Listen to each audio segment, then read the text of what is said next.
Hello friends, आपका स्वागत है अपने YouTube channel crazy study by Vishal पे। दोस्तों आज है 6 फरवरी 2022 और 6 फरवरी 2022 को करंट अफेयर्स के जितने भी इंपॉर्टेंट क्वेश्चन बनते हैं वो हम आज के वीडियो में डिस्कस करेंगे। ठीक है दोस्तों, 6 फरवरी 2022 को भारत में कौन कौन सी घटनाएं घटी हैं, कौन से दिवस मनाए गए हैं, क्या क्या हुआ है, उसके बारे में आज हम डिस्कस करेंगे। ठीक है, ये वीडियो अपने आप में एक डिटेल वीडियो रहने वाली है और साथ में स्टैटिक जीके के बहुत सारे क्वेश्चन मैं आपसे पूछने वाला हूँ। ठीक है, तो आपको जो है ये वीडियो लास्ट तक देखनी है और लास्ट में कुछ क्वेश्चन के जो आंसर है वो मैं आपसे पूछूंगा, वो आपको कमेंट बॉक्स में बताने हैं। इस वीडियो की पीडीएफ फाइल दोस्तों आप हमारे टेलीग्राम चैनल से डाउनलोड कर सकते हैं। नीचे डिस्क्रिप्शन में मैंने टेलीग्राम का लिंक दे रखा है, तो उससे आप डाउनलोड कर सकते हो, उस चैनल से जुड़ जाना है। ठीक है, डेली करंट अफेयर की पीडीएफ आपको वहीं पे मिलेगी। ठीक है, तो बिना किसी देरी के वीडियो शुरू करते हैं। वीडियो शुरू करने से पहले दोस्तों अगर आप हमारे चैनल पर नए हैं तो उसको सब्सक्राइब कर देना और साथ में ये बेल आइकन प्रेस कर देना ताकि आने वाली सारी वीडियो, सारी इन्फॉर्मेशन आप तक पहुंच सके।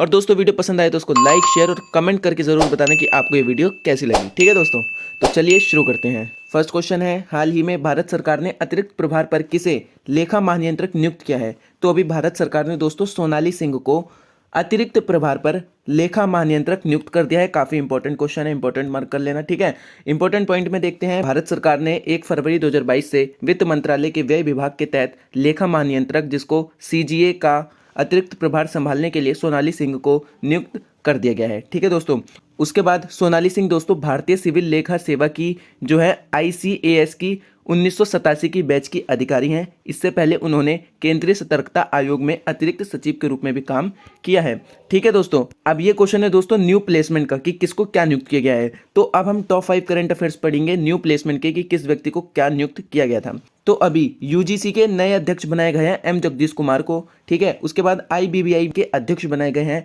रवि मित्तल को। ठीक है, उसके बाद एनआईईएलआईटी इसके अध्यक्ष बनाए गए हैं मदन मोहन त्रिपाठी को। उसके बाद डीआरडीएल का निदेशक नियुक्त किया गया है जी श्रीनिवास मूर्ति को।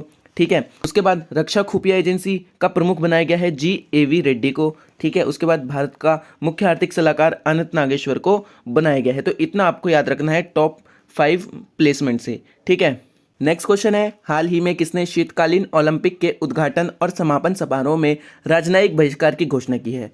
तो अभी अपने देश भारत ने शीतकालीन ओलंपिक जो कि चाइना में होने वाले हैं, ठीक है, इसके समापन समारोह और उद्घाटन समारोह में राजनयिक बहिष्कार की घोषणा कर दी है। इसका मतलब मैं आपको इंपॉर्टेंट पॉइंट में बताता हूं। 2022 शीतकालीन ओलंपिक दोस्तों 4 फरवरी से 20 फरवरी 2022 तक चलेगा और ये जो है ये बीजिंग के नेशनल स्टेडियम में आयोजित किया जाएगा, जिसे बर्ड्स नेट्स भी कहा जाता है। ठीक है दोस्तों, हालांकि भारत ने शीतकालीन ओलंपिक के उद्घाटन और समापन समारोह के राजनयिक स्तर के बहिष्कार की घोषणा की थी। इसका मतलब यह है कि कोई भी भारतीय अधिकारी उद्घाटन और समापन समारोह में शामिल नहीं होगा। ठीक है, तो इसका मतलब यह है जो भारत के खिलाड़ी हैं वो ना तो उद्घाटन समारोह और ना समापन समारोह, इन दोनों में से किसी में भी शामिल नहीं होंगे, लेकिन वो खेल का हिस्सा होंगे, वो खेल में भाग लेंगे। ठीक है, हालांकि देश ने अपने एक एथलीट आरिफ खान स्कीयर, जो कि स्कीयर करते हैं, को इस कार्यक्रम में शामिल करने के लिए भेजा है। ठीक है, तो इतना आपको याद रखना है। अब दोस्तों 2022 के ओलंपिक की बात करते हैं, शीतकालीन ओलंपिक की। सबसे पहले इसका प्रतीक क्या है? इसका प्रतीक है शीतकालीन सपना, यानी शीतकालीन सपना इसका प्रतीक होगा। 2022 के शीतकालीन ओलंपिक के लिए मोटो है बिंग डुएन डुएन, ये मोटो आपको याद रखना है। ठीक है, उसके बाद 2022 के शीतकालीन ओलंपिक के लिए आधिकारिक नारा दिया गया है एक साथ एक साझा भविष्य के लिए। ठीक है, ये नारा भी आपको याद रखना है। ठीक है दोस्तों, नेक्स्ट क्वेश्चन है फ्रेंड्स, हाल ही में 5वीं स्कॉर्पियन पनडुब्बी वगीर की पहली समुद्री परीक्षण यात्रा किसने शुरू की है? तो अभी 5वीं श्रेणी की दोस्तों स्कॉर्पियन पनडुब्बी जो कि जिसका नाम बगीर रखा गया है,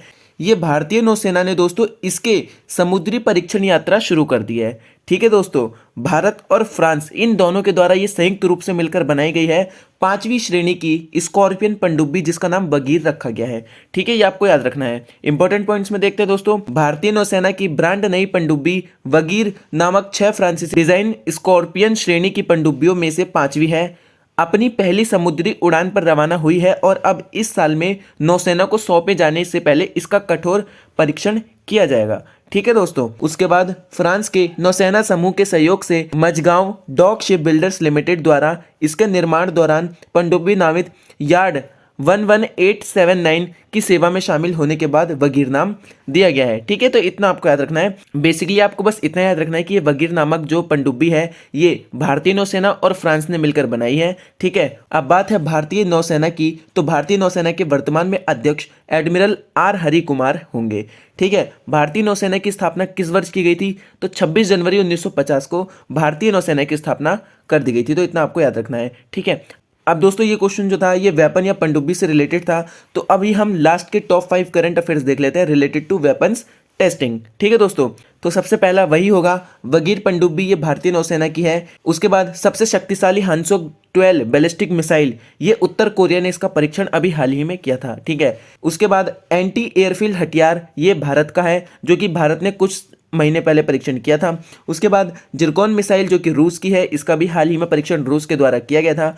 और भारत से ब्रह्मोस क्रूज मिसाइल खरीदने वाला पहला देश फिलीपींस बन गया है। ये काफ़ी इंपॉर्टेंट क्वेश्चन है, इसलिए मैं आपको ये क्वेश्चन कई बार बता रहा हूँ। उसके बाद नेक्स्ट क्वेश्चन है, हाल ही में कौन इंडिगो के नए प्रबंध निदेशक बन गए हैं? तो अभी राहुल भाटिया इंडिगो कंपनी जो कि एक एयरलाइन कंपनी है, इसके प्रबंध निदेशक यानी एमडी मैनेजिंग डायरेक्टर बन गए हैं। ठीक है दोस्तों, तो इतना आपको याद रखना है कि इंडिगो के प्रबंध निदेशक राहुल भाटिया बन गए हैं। इंपॉर्टेंट पॉइंट में देख लेते हैं।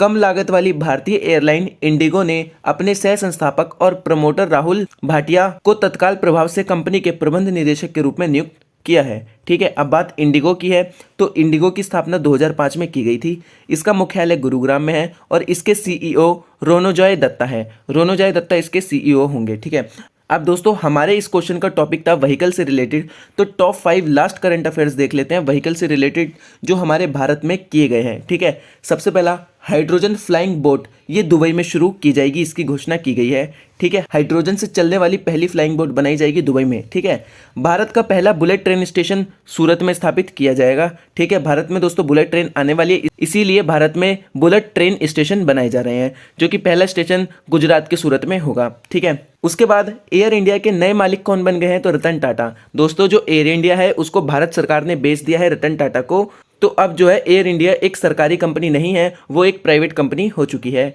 ठीक है, उसके बाद भारत की पहली हनी प्रोसेसिंग वैन गाजियाबाद में शुरू की गई है। ठीक है, उसके बाद सड़क परिवहन मंत्रालय ने 8 सीटर वाहन के लिए 6 एयरबैग अभी अनिवार्य किए थे।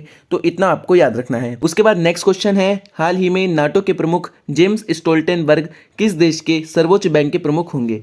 तो अभी नाटो के दोस्तों जो नाटो है, नाटो के प्रमुख जो कि जेम्स स्टोल्टेनबर्ग हैं, इन्होंने ये घोषणा की है कि ये सेंट्रल बैंक ऑफ नॉर्वे के जो है गवर्नर होने वाले हैं, प्रमुख होने वाले हैं। ठीक है, तो अभी इनका जो कार्यकाल है वो नवंबर में खत्म होने वाला है। उसके बाद ये दिसंबर से जो है ये सेंट्रल बैंक ऑफ नॉर्वे का, जो नॉर्वे का सबसे बड़ा बैंक है, उसके जो है गवर्नर होने वाले हैं। ठीक है, उसके बाद इंपॉर्टेंट पॉइंट्स देखते हैं। उत्तर अटलांटिक संधि संगठन यानी नॉर्थ अटलांटिक ट्रिटी ऑर्गेनाइजेशन, जिसको नाटो कहा जाता है, के प्रमुख जेम्स स्टोल्टेनबर्ग के वर्ष के अंत में नॉर्वे के केंद्रीय बैंक के गवर्नर के रूप में कार्यभार संभालेंगे। ठीक है दोस्तों, यह नियुक्ति पश्चिम और रूस के बीच बढ़ते तनाव के बीच हुई है।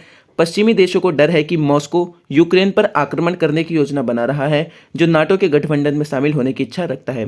दोस्तों अभी जो रशिया है और यूक्रेन है, इन दोनों के बीच बहुत ज़्यादा तनाव बढ़ रहा है। क्यों? क्योंकि ये जो यूक्रेन है ये नाटो में जो है ऐड होना चाहता है, लेकिन रूस ऐसा नहीं चाहता। इसीलिए इन दोनों देशों ने अपनी सेनाओं को बॉर्डर पे तैनात कर रखा है और किसी भी समय ये एक दूसरे पर हमला कर सकते हैं। ठीक है, तो ये तनाव को कम करने के लिए जो है ये कुछ कदम उठाए जा रहे हैं। अब बात नाटो की है, तो नाटो की full form North Atlantic Treaty Organisation होगी।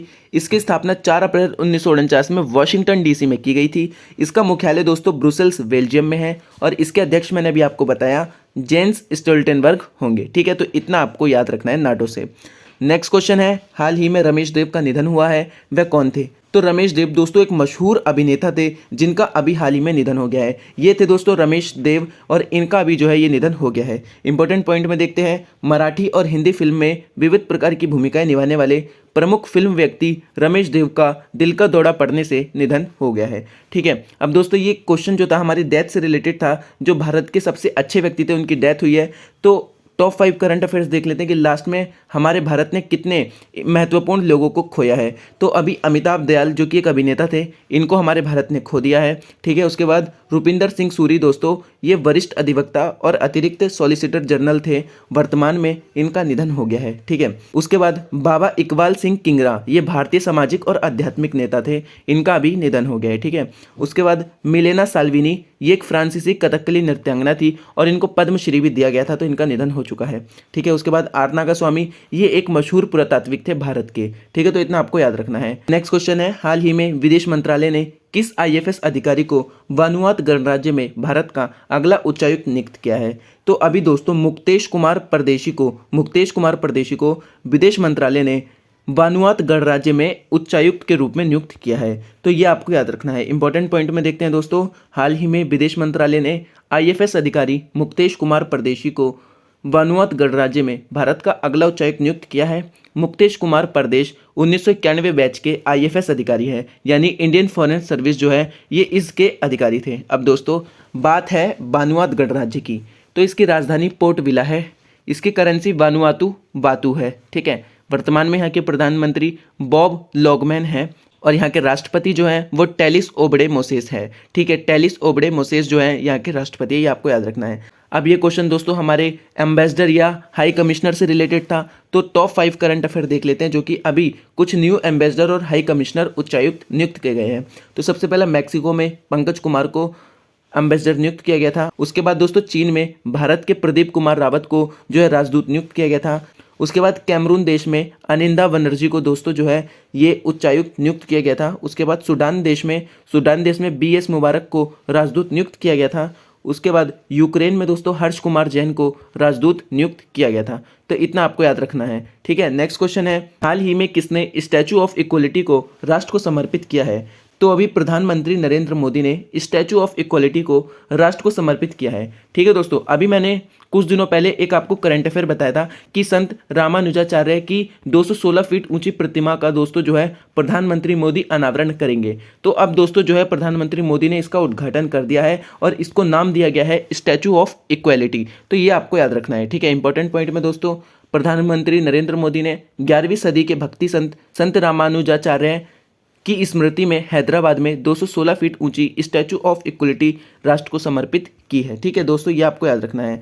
नेक्स्ट क्वेश्चन है, हाल ही में ग्राफिक उपन्यास अथर्व द ओरिजिन का मोशन पोस्टर जारी हुआ है, उसके मुख्य हीरो कौन है? तो दोस्तों MS धोनी, महेंद्र सिंह धोनी दोस्तों जो है ये अथर्व द ओरिजिन नामक एक जो सीरीज है इसमें कार्य कर रहे हैं। ठीक है दोस्तों, इंपॉर्टेंट पॉइंट में देखते हैं, बिरजू स्टूडियो ने मिडास डील्स प्राइवेट लिमिटेड के सहयोग से अपने आगामी ग्राफिक उपन्यास अथर्व द ओरिजिन का मोशन पोस्टर जारी किया है। इस ग्राफिक उपन्यास में क्रिकेटर महेंद्र सिंह धोनी को सुपर हीरो अथर्व के रूप में चित्रित किया गया है। ठीक है, तो ये आपको याद रखना है। अब दोस्तों ये क्वेश्चन जो था ये उपन्यास यानी बुक्स वगैरह से रिलेटेड था, तो हम टॉप 5 करंट अफेयर्स देख लेते हैं, रिसेंट बुक्स और उनके ऑथर।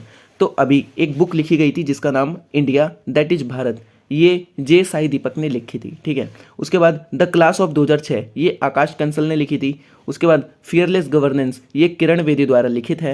उसके बाद a little boy of India ये रास्किन बॉन्ड ने लिखी थी। उसके बाद द एंजलिस ऑफ कैलाश ये शुभिरा प्रसाद ने लिखी थी।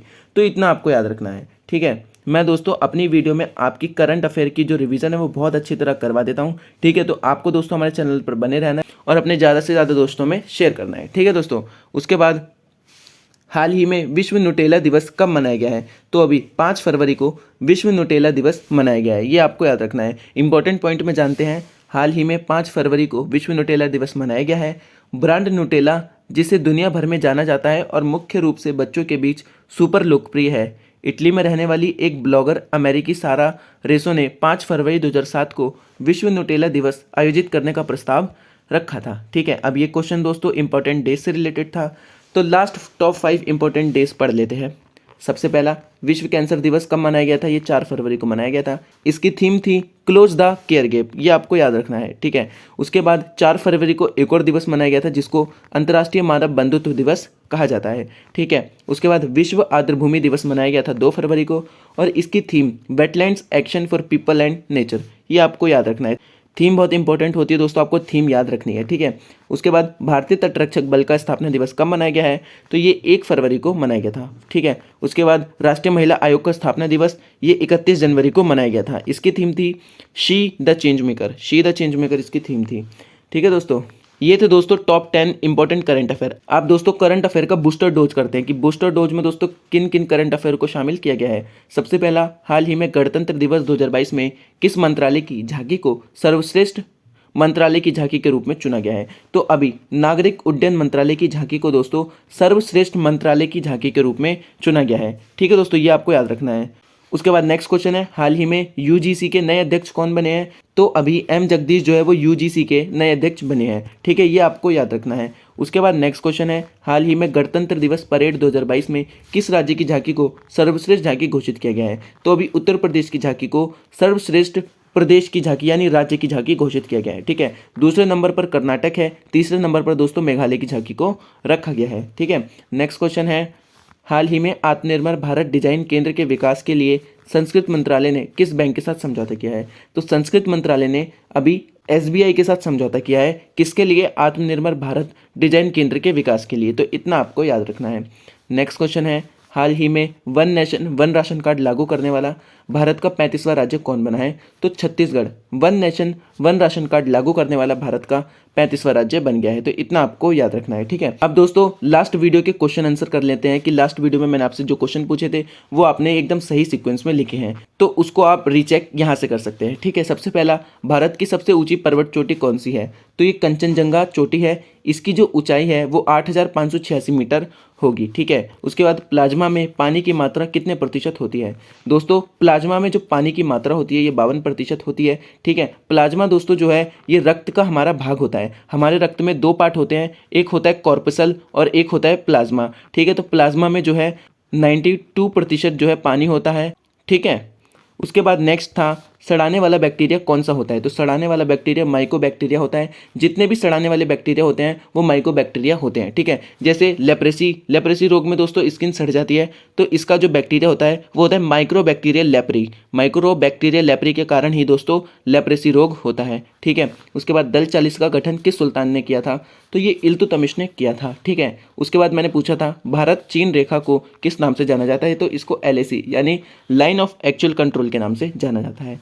अब दोस्तों बात करेंगे आज के प्रश्न की कि आज आपको किस प्रश्न का उत्तर देना है सीक्वेंस में। ये सारे दोस्तों आपको सीक्वेंस में बताने हैं 1 2 3 4 5 करके। ठीक है दोस्तों, तो सबसे पहला क्वेश्चन है, हार्मोन ऑफ डार्कनेस किसे कहा जाता है। उसके बाद मुगल वंश की स्थापना किसने की थी।